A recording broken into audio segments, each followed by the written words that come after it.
সাংবিধানিক প্রতিষ্ঠানের প্রতি আস্থা শূন্যে নামিয়ে এনেছিল ফ্যাসিস্ট সরকার, বললেন রাষ্ট্রপতি। ভাষণ দেওয়াকে কেন্দ্র করে উত্তপ্ত সংসদ, জামাত এনসিপি সহ বিরোধী দলের বর্জন। শুরু হলো ত্রয়োদশ সংসদের পথ চলা। Speaker Hafizuddin Ahmed, deputy Kaiser Kamal. দেশে কাঙ্ক্ষিত গণতন্ত্রের যাত্রা শুরু, সূচনা বক্তব্যে প্রধানমন্ত্রী।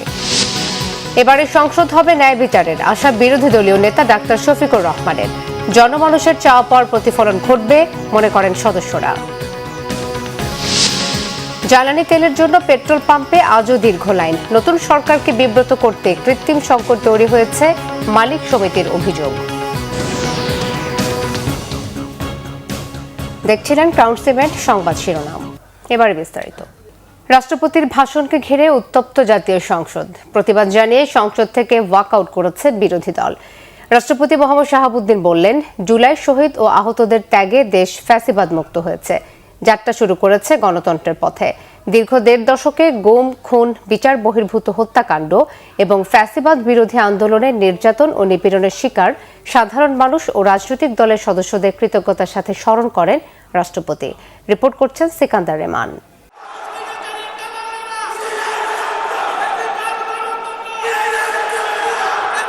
ত্রয়োদশ জাতীয় সংসদ অধিবেশন চলা অবস্থায় রাষ্ট্রপতি মোহাম্মদ শাহাবুদ্দিনের ভাষণকে কেন্দ্র করে উত্তপ্ত হয়ে ওঠে সংসদ কক্ষ। বিকেল ৩টা ৪০ রাষ্ট্রপতি মোহাম্মদ শাহাবুদ্দিন তার নির্ধারিত ভাষণ শুরু করেন। স্বাধীনতার ঘোষক শহীদ রাষ্ট্রপতি জিয়াউর রহমান বীরুত্তম, স্বাধীনতা এবং মুক্তিযুদ্ধের ইতিহাসের সকল নেতার অবদানকেও আমি শ্রদ্ধার সঙ্গে স্মরণ করছি। বাংলাদেশের ৩ বারের নির্বাচিত সাবেক প্রধানমন্ত্রী ও বিএনপির সাবেক চেয়ারপারসন দেশনেত্রী বেগম খালেদা জিয়ার অবদানকে শ্রদ্ধার সঙ্গে স্মরণ করছি। ২০২৪ সালের জুলাই আগস্ট ছাত্র জনতার গণ অভ্যুত্থানে শহীদ ও আহতদের অসামান্য ত্যাগের মাধ্যমে বাংলাদেশ ফ্যাসিবাদ মুক্ত হয়ে গণতন্ত্রের পথে যাত্রা শুরু করেছে বলে মন্তব্য করেন রাষ্ট্রপতি মোহাম্মদ শাহাবুদ্দিন। ২০২৪ সালের জুলাই আগস্ট মাসে ছাত্র জনতার গণ অভ্যুত্থান একটি গুরুত্বপূর্ণ ঘটনা। কোটা সংস্কার আন্দোলন থেকে এক পর্যায়ে এটি ফ্যাসিবাদ বিরোধী আন্দোলনের রূপ নেয়। দেশের ছাত্র জনতা, কৃষক, শ্রমিক, শিক্ষক, সাংবাদিক, বুদ্ধিজীবী, প্রবাসী তথা সকল শ্রেণী পেশার মানুষ গণতন্ত্রের পক্ষে রাজনৈতিক দলসহ সকলের সম্মিলিত আন্দোলনের ফলে ২০২৪ সালের ৫ই আগস্ট তৎকালীন ফ্যাসিস্ট সরকারের পতন ঘটে। হাজারো শহীদের রক্তের উপর দিয়ে তাবেদার ও ফ্যাসিবাদ মুক্ত নতুন গণতান্ত্রিক বাংলাদেশের সূচনা হয়। ভাষণে রাষ্ট্রপতি বলেন, ত্রয়োদশ জাতীয় সংসদের এই উদ্বোধনী অধিবেশন বাংলাদেশের ইতিহাসে একটি ঐতিহাসিক মুহূর্ত। একটি শান্তিপূর্ণ, অবাধ, সুষ্ঠু ও নিরপেক্ষ নির্বাচনের মাধ্যমে নির্বাচিত জনপ্রতিনিধিদের নিয়ে এই মহান জাতীয় সংসদের যাত্রা শুরু হয়েছে।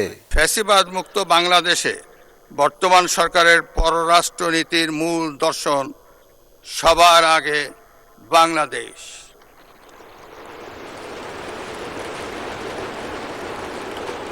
দেশের স্বাধীনতার সার্বভৌমত্ব, ভৌগোলিক অখণ্ডতা, জাতীয় স্বার্থ, জাতীয় নিরাপত্তা এবং জনগণের কল্যাণ সর্বাগ্রে প্রাধান্য পাবে। সকল রাষ্ট্রের সঙ্গে সমতা, ন্যায্যতা, বাস্তবধর্মী পারস্পরিক স্বার্থের স্বীকৃতি ভিত্তিক এবং আন্তর্জাতিক বিধিবিধান অনুযায়ী দ্বিপাক্ষিক ও বহুপাক্ষিক সম্পর্ক প্রতিষ্ঠার নীতি অনুসৃত হবে। মোহাম্মদ শাহাবুদ্দিন বলেন, ওসমানী উদ্যানে জুলাই স্মৃতিস্তম্ভ নির্মাণের উদ্যোগ নেওয়া হয়েছে। শহীদদের কবর সংরক্ষণ করা হয়েছে। জুলাই শহীদদের স্মৃতি অম্লান রাখতে জুলাই গণ অভ্যুত্থান স্মৃতি জাদুঘর এবং ৬৪ জেলায় স্মৃতিস্তম্ভ স্থাপন করা হয়েছে। আল্লাহ হাফেজ, বাংলাদেশ জিন্দাবাদ। সিকান্দার রেমান, বাংলা ভিশন, ঢাকা। কাঙ্ক্ষিত সংসদীয় গণতন্ত্র প্রতিষ্ঠার অঙ্গীকারে ঐতিহাসিক যাত্রা শুরু করল ত্রয়োদশ জাতীয় সংসদ। রীতি অনুযায়ী প্রথম অধিবেশনে নির্বাচন করা হয় নতুন স্পিকার ও ডেপুটি স্পিকার। দায়িত্ব পেয়ে সব সংসদ সদস্যদের সহযোগিতা চান নতুন স্পিকার অবসরপ্রাপ্ত মেজর হাফিজউদ্দিন আহমদ।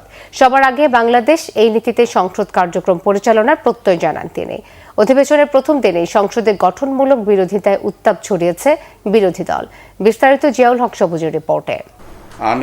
আমি সংবিধানের রক্ষণ, সমর্থন ও নিরাপত্তা বিধান করিব। ত্রয়োদশ জাতীয় সংসদের প্রথম অধিবেশনে স্পিকার নির্বাচিত হয়ে শপথ নিলেন বীর মুক্তিযোদ্ধা অবসরপ্রাপ্ত মেজর হাফিজউদ্দিন আহমদ বীর বিক্রম এবং deputy speaker barrister Kaiser Kamal. আমি বাংলাদেশের প্রতি। বৃহস্পতিবার দুপুরে রাষ্ট্রপতি মোহাম্মদ শাহাবুদ্দিন তাদের শপথ বাক্য পাঠ করান। এর আগে বেলা 11টায় শুরু হয় বহুল কাঙ্ক্ষিত জাতীয় সংসদের প্রথম অধিবেশন। অতীতের সব রীতি ভেঙে স্পিকারের চেয়ার খালি রেখেই শুরু হয় অধিবেশন। আগের স্পিকার ও ডেপুটি স্পিকার না থাকায় সংসদে সভাপতিত্ব করতে বিএনপির জ্যেষ্ঠ নেতা ডক্টর খন্দকার মোশাররফ হোসেনকে আহ্বান জানান সংসদ নেতা তারেক রহমান। এমন পরিস্থিতিতে আমরা সংবিধান এবং সংসদের কার্যপ্রণালী বিধির বিধান অনুসরণ পূর্বক ত্রয়োদশ জাতীয় সংসদে সভাপতিত্ব করার জন্য আজ আমি প্রবীণ রাজনীতিবিদ এবং 5 বারের মতন নির্বাচিত জাতীয় সংসদ সদস্য জনাব ডক্টর খন্দকার মোশাররফ হোসেনের নাম প্রস্তাব করছি।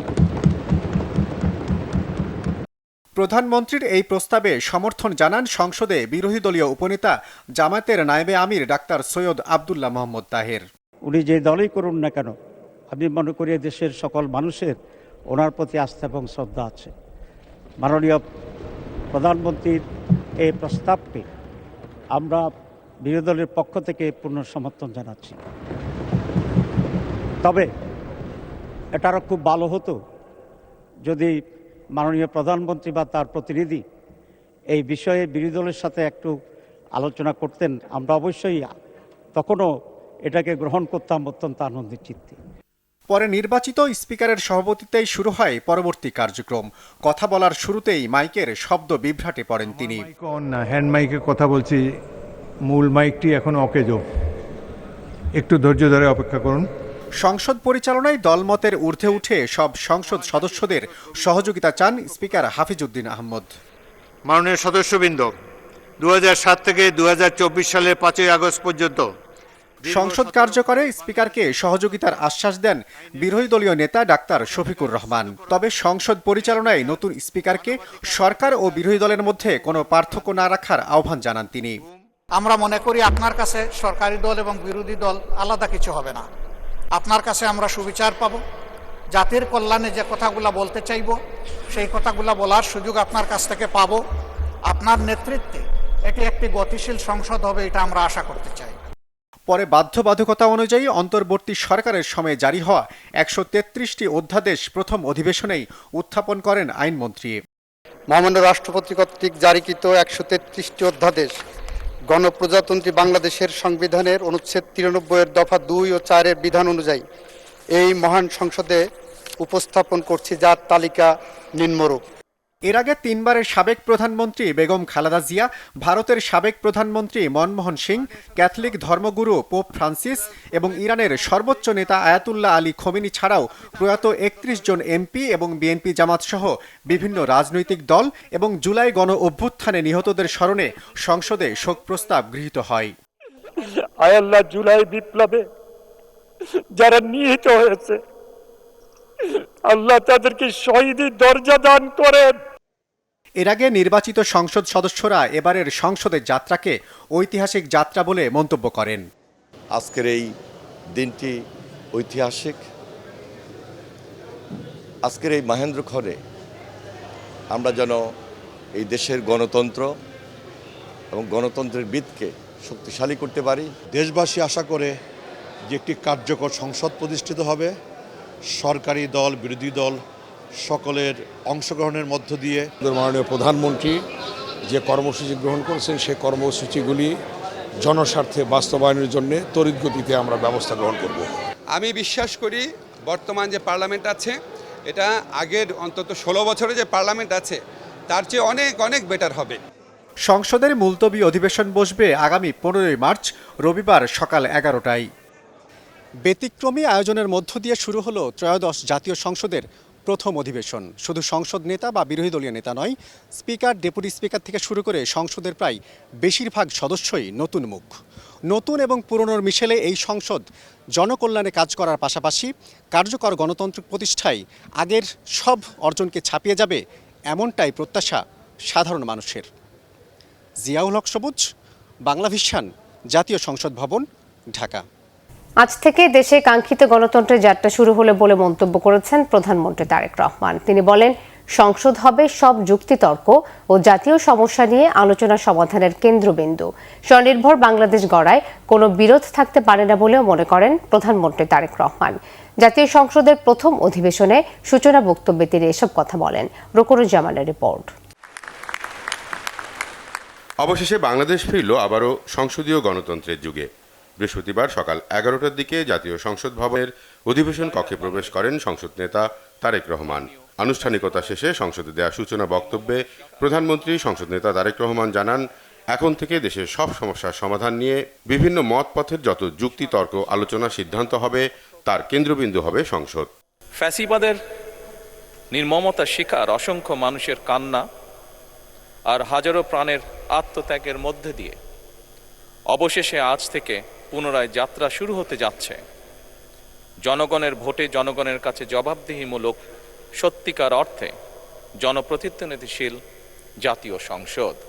আমাদের দল কিংবা মত কিংবা কর্মসূচি ভিন্ন হতে পারে, কিন্তু তাবেদার মুক্ত ফ্যাসিবাদ মুক্ত একটি স্বাধীন, সার্বভৌম, নিরাপদ, স্বনির্ভর বাংলাদেশ প্রতিষ্ঠায় আমাদের মধ্যে কোনো বিরোধ থাকতে পারে না, বিরোধ নেই।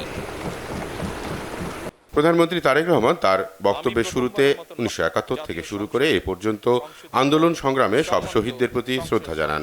স্মরণ করেন জীবনের শেষ দিন পর্যন্ত বেগম খালেদা জিয়ার গণতন্ত্রের জন্য লড়াইয়ের কথা। শ্রদ্ধা জানান সাবেক প্রেসিডেন্ট জিয়াউর রহমানের প্রতিও।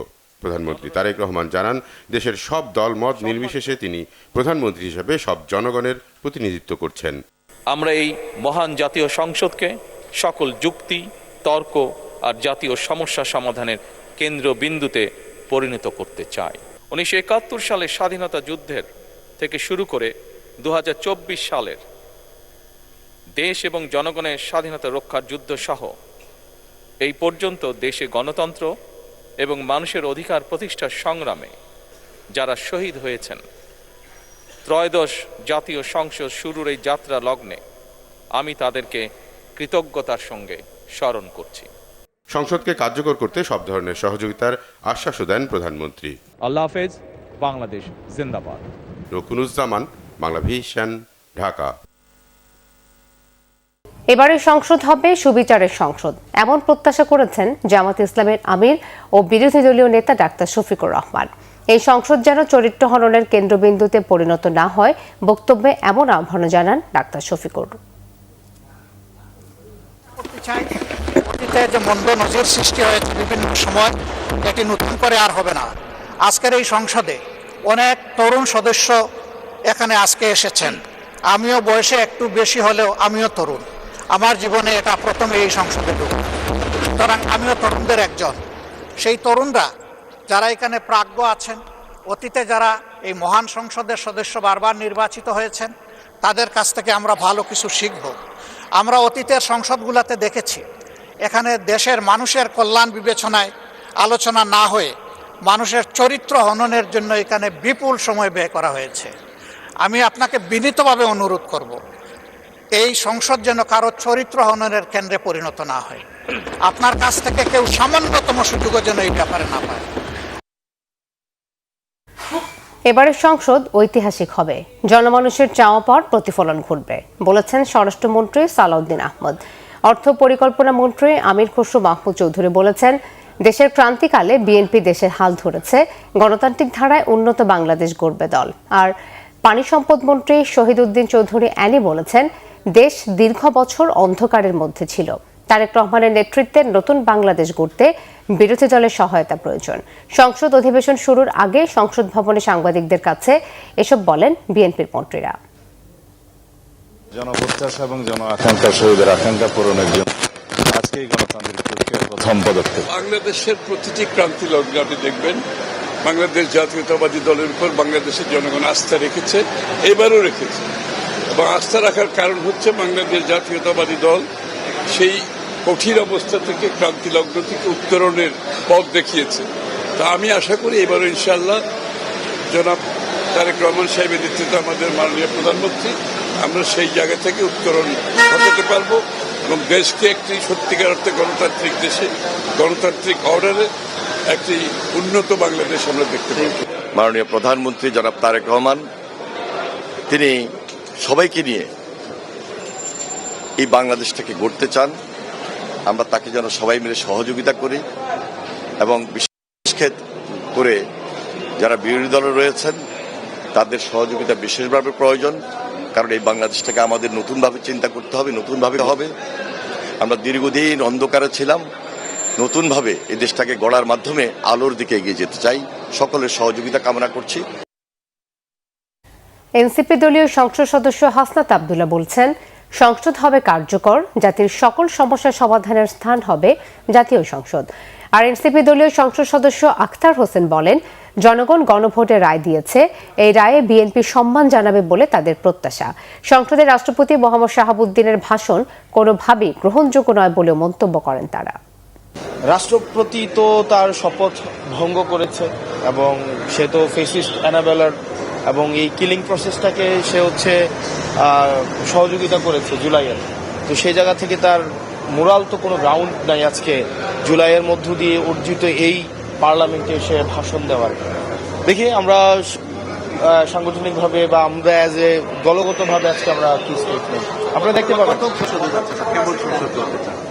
অবশ্যই এটা ফাংশনাল আমরা একটা পার্লামেন্ট চাই, যেই পার্লামেন্টে জাতির সকল সমস্যার সমাধান পার্লামেন্ট থেকে উঠে আসবে, অংশগ্রহণমূলক একটা পার্লামেন্ট। আমরা বিএনপির এমপিরা আছেন, তাদের কাছে আমরা প্রত্যাশা রাখবো জনগণ যে গণভোটে রায় দিয়েছে সেই রায়ের প্রতি সম্মান দেখিয়ে তারা আজকেই সংবিধান সংস্কার পরিষদের সদস্য হিসেবে শপথ গ্রহণ করবেন এবং আমরা একটা কার্যকর সংসদ দেখতে পাবো।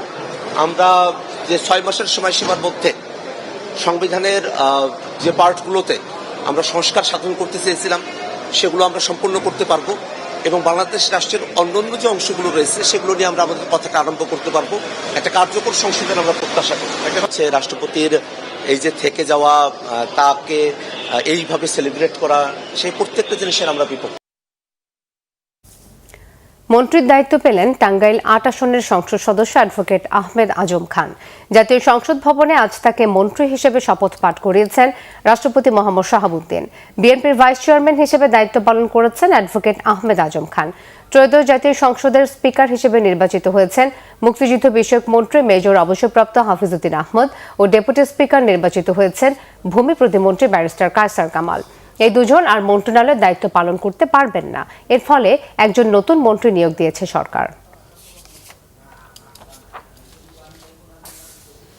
চট্টগ্রাম বন্দরের নিউমোরিং কন্টেইনার টার্মিনাল পরিচালনায় বিদেশি কোম্পানির সঙ্গে চুক্তির চলমান প্রক্রিয়ার বৈধতা বহাল রেখেছেন আপিল বিভাগ। বৃহস্পতিবার প্রধান বিচারপতির নেতৃত্বাধীন আপিল বিভাগ হাইকোর্টের রায়ের বিরুদ্ধে করা আবেদন খারিজ করে এই আদেশ দেন। এর ফলে চট্টগ্রাম বন্দর কর্তৃপক্ষের বিদেশি কোম্পানির সঙ্গে এনসিটি পরিচালনার চুক্তি করতে আর কোনো আইনি বাধা থাকছে না। এর আগে গত 29 জানুয়ারি হাইকোর্ট নিউমোরিং কন্টেইনার টার্মিনাল পরিচালনায় বিদেশি প্রতিষ্ঠানের সঙ্গে চুক্তির প্রক্রিয়ার বৈধতা প্রশ্নে করা রিট খারিজ করে দেন। বিচারপতি জাফর আহমেদের একক বেঞ্চ এই রায় দেন। বিদেশি প্রতিষ্ঠানের কাছে এনসিটি পরিচালনার দায়িত্ব দেওয়ার প্রক্রিয়ার বৈধতা চ্যালেঞ্জ করে বাংলাদেশ যুব অর্থনীতিবিদ ফোরামের পক্ষ থেকে রিটটি করা হয়।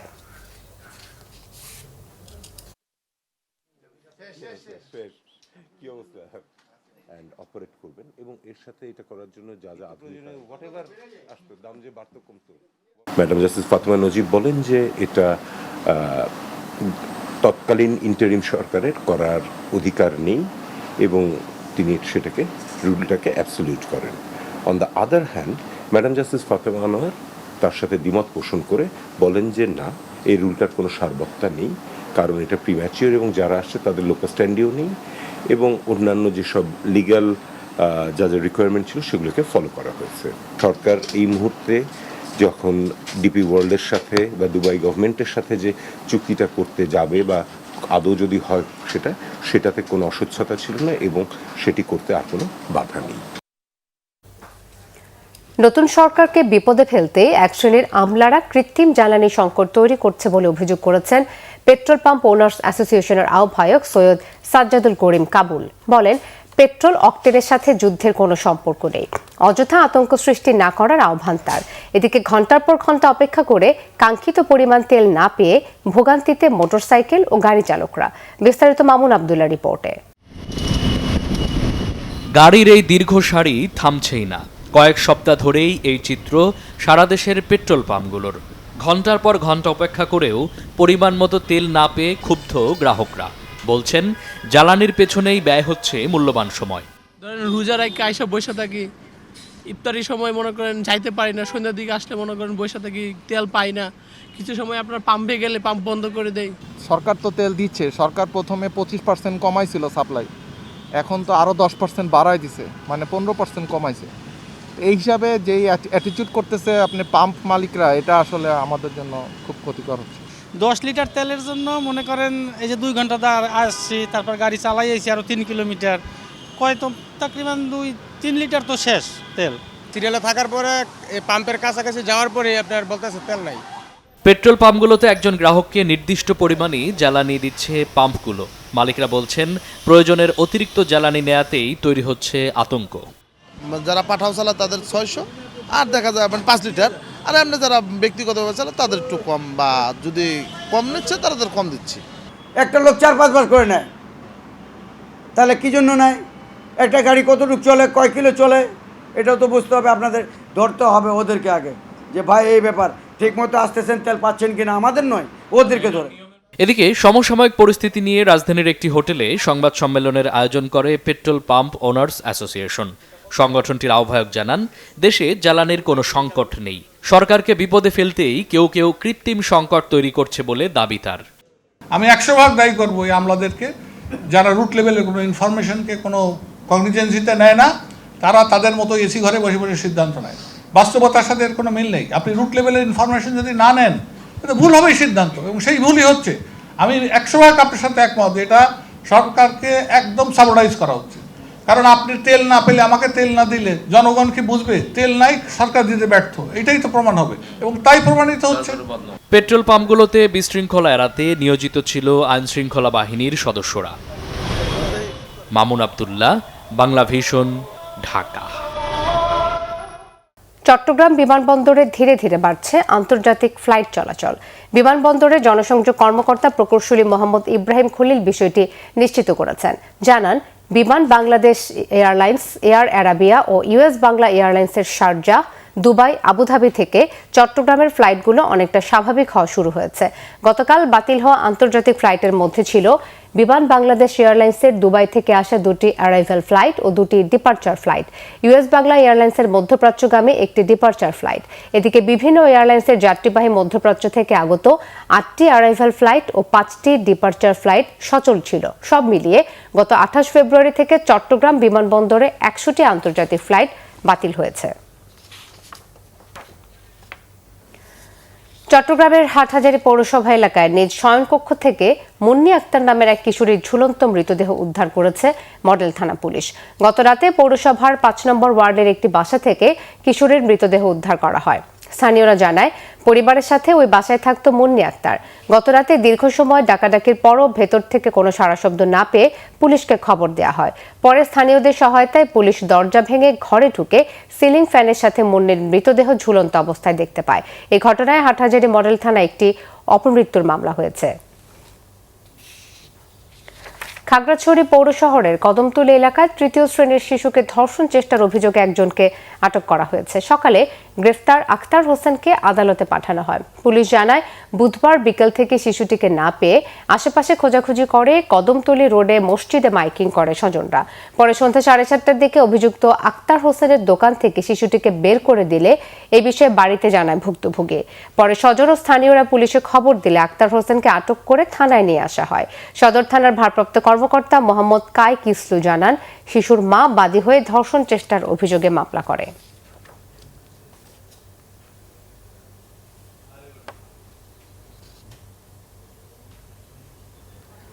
দেশের বিভিন্ন জায়গার আরো কিছু খবর নিয়ে একটি ডেস্ক রিপোর্ট। জ্বালানিবাহী জাহাজের নিরাপত্তায় চট্টগ্রাম বন্দরে বহির্নোঙর টহল জোরদার করেছে নৌবাহিনী। ভোর থেকে সমুদ্রের টহলের পাশাপাশি মেরিটাইম পেট্রোল, এয়ারক্রাফট ও হেলিকপ্টারের মাধ্যমেও আকাশ থেকে করা হচ্ছে নজরদারি। ক্ষুদ্র নৃগোষ্ঠী ও পাহাড়ি বাঙালিদের মাঝে ঈদ উপহার, আর্থিক সহায়তা ও শিক্ষা উপকরণ বিতরণ করা হয়েছে খাগড়াছড়ি রামগড়ে। সকালে বিজিবির জোন সদরে এতে উপস্থিত ছিলেন জোন অধিনায়ক লেফটেন্যান্ট কর্নেল মোহাম্মদ আহসানুল ইসলাম।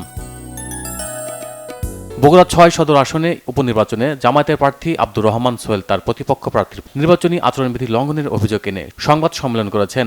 দুপুরে স্থানীয় প্রেস ক্লাবে এই অভিযোগ করেন তিনি। রোজা উপলক্ষে দুস্থদের মাঝে খাদ্য সামগ্রী বিতরণ করা হয়েছে চাঁপাইনবাবগঞ্জের শিবগঞ্জে। মোবারকপুর ইউনিয়নে কয়েকশো পরিবারের মাঝে চাল, ডাল, আলু, আটা ও তেল দেওয়া হয়। বিজিএফের চাল বিতরণ করা হয়েছে জয়পুরহাটে। সকালে পৌর চত্বরে এর উদ্বোধন করেন পৌর প্রশাসক উত্তম কুমার রায়। উপস্থিত ছিলেন নির্বাহী প্রকৌশলী আবু জাফর রেজা। ঈদ উপলক্ষে চাল বিতরণ করা হয়েছে গোপালগঞ্জেও। সকালে পৌরসভা চত্বরে 15টি ওয়ার্ডে 4000 মানুষকে এসব চাল দেওয়া হয়। প্রত্যেককে 10 কেজি করে চাল দেওয়া হয়েছে বলেও জানান পৌর কর্তৃপক্ষ। বিজিএফের চাল দেওয়া হচ্ছে সাভারের ধামসোনা ইউনিয়নে। উপস্থিত ছিলেন ইউনিয়ন পরিষদের প্রশাসনিক কর্মকর্তা সহ অন্যরা। টাঙ্গাইলের নাগরপুরে শিশু হত্যা বিচারের দাবিতে মানববন্ধন ও বিক্ষোভ মিছিল হয়েছে। সকালে জেলা আদালত চত্বরের সামনে এতে অংশ নেন স্থানীয়রা। আন্তর্জাতিক নারী দিবস উপলক্ষে আলোচনা সভা হয়েছে সাতক্ষীরায়। পৌরসভার সম্মেলন কক্ষে আলোচনা সভায় বক্তব্য রাখেন পৌরসভা নির্বাহী কর্মকর্তা লিয়াকত আলী সহ অন্যরা। বিশ্ব কিডনি দিবস উদযাপন হয়েছে ঝিনাইদহে। সকালে শহরের কেন্দ্র বাস টার্মিনাল এলাকা থেকে র্যালি বের করা হয়। পরে এক সংক্ষিপ্ত সমাবেশে বক্তারা বলেন, কিডনি রোগ সম্পর্কে সচেতনতা বাড়াতে নিয়মিত স্বাস্থ্য পরীক্ষা, পরিমিত খাদ্যাভ্যাস এবং সুস্থ জীবনযাপন অত্যন্ত গুরুত্বপূর্ণ। Bangla vision news desk. এই ছিল এখনকার মতো। পরের সংবাদ সন্ধ্যা 4:30টায় দেখার আমন্ত্রণ রইল। এছাড়াও বাংলা ভিশন সংবাদ ও সংবাদ সংশ্লিষ্ট অনুষ্ঠান দেখতে ভিজিট করুন www.bbnews24.com ও facebook.com/banglavisionnews এবং সাবস্ক্রাইব করুন youtube.com/banglavisionnews। ধন্যবাদ।